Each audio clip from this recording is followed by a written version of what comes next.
Hello, children. I know you're waiting for the story. Reading is real fun. Is a good habit too.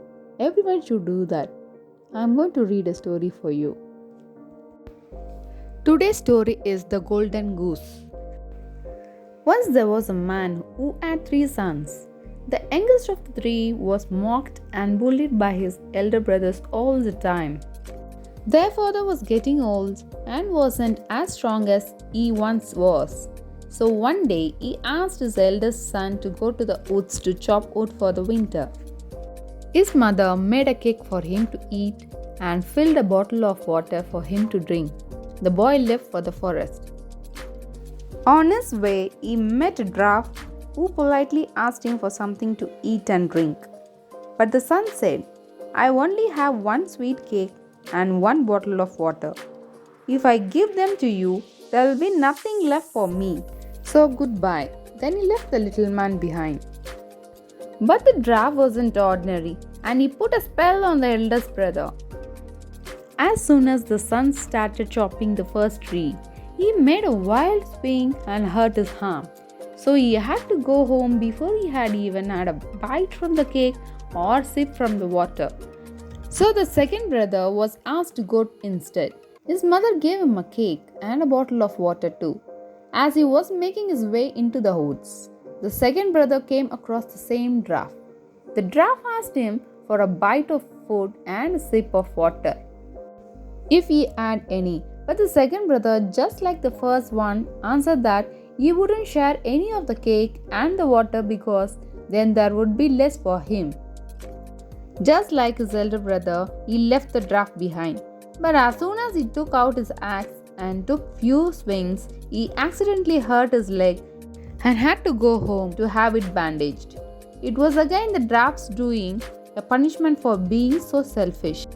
Simpleton was with his father when the second brother returned home without any wood and asked his father to let him go into the forest.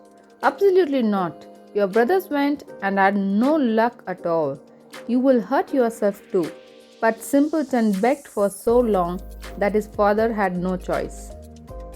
His mother gave him a loaf of old bread and half a bottle of water, and the youngest brother left. Just like his brothers, he met a dwarf on the way into the forest. "Can you give me something to eat and drink? I'm starving and I'm dying of thirst," said the dwarf. Simpleton replied, "I only have some old stale bread and half bottle of water to drink. But if that suits you, I would be happy to share it with you." The dwarf turned the bread into sweet cake and brought new water bottle. They ate and drank happily. "You share the little you had with an old stranger, so I will reward you for your kind heart," said the dwarf. "If you cut down the old tree over there, you will find your gift in its roots," he said and left. Simpleton cut the tree, and there in the roots was a gift he had never imagined, a golden goose. It was covered in gold. It even had a golden feathers. He took the goose under his arms and walked to the nearest inn, where he decided to spend the night. He went into the inn and went to sleep, leaving the goose unattended. The innkeeper's 3 daughters saw it. They started talking about it. "What an amazing bird! Is it really pure gold? And wouldn't it be amazing to have just one of its feathers?"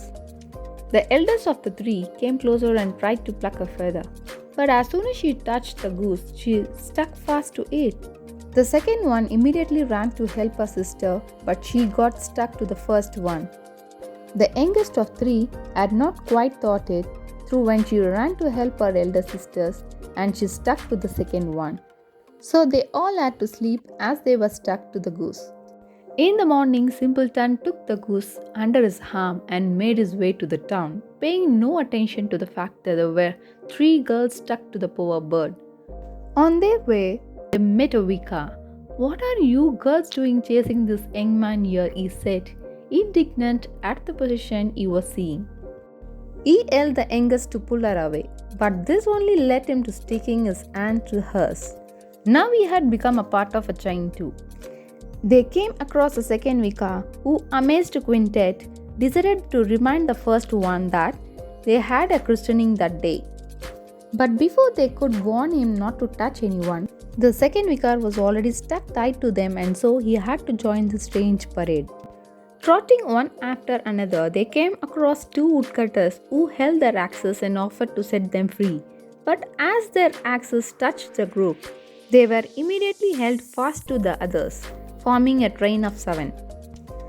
As Simpleton and people behind him entered the city, they heard that the king would give the princess Anne in marriage to someone who could make his daughter laugh because she was so serious all the time.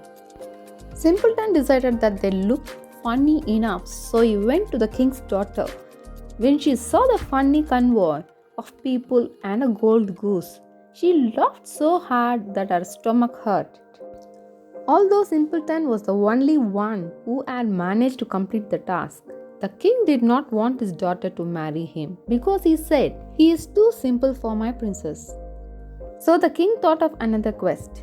"The man who finds me someone able to drink a tank of water will take my daughter to be his wife," he said. Simpleton thought the dwarf could help him, and so he ran to the woods to find him. But instead of the little old man, he met someone who was crying. Simpleton asked him, "What's the matter?" "I cannot quench my thirst no matter how much I drink." Simpleton told the man to stop crying because he had just the right thing for him, and he led him to the king's tank where the man drank continuously until the last drop of water. Again, the simpleton was the only one to solve the quest. But again, the king wasn't happy. He decided to make a third quest, hoping that even Simpleton could not accomplish it. "When you find me a ship which can sail on land and on water, you will have my daughter's hand in marriage." Simpleton went into the forest for the last time and found the dwarf waiting for him. Before Simpleton had said anything, the dwarf spoke. "I have just what you are looking for. And since you have such a good heart, I will give you my ship which can sail both on land and water." When the king saw Simpleton sailing back in the ship, he had no choice but to give his daughter to the boy. This is how Simpleton won the prince's heart. They lived happily together. After the king's death, Simpleton and his wife ruled the country together. His parents and his brothers never called him Simpleton again, but always used his real name. So the moral of the story is, never underestimate anyone in your life. So children, I hope you enjoyed the story. I'll catch you all again with another story. Thanks for watching. Don't forget to subscribe and click the bell icon to get my notifications.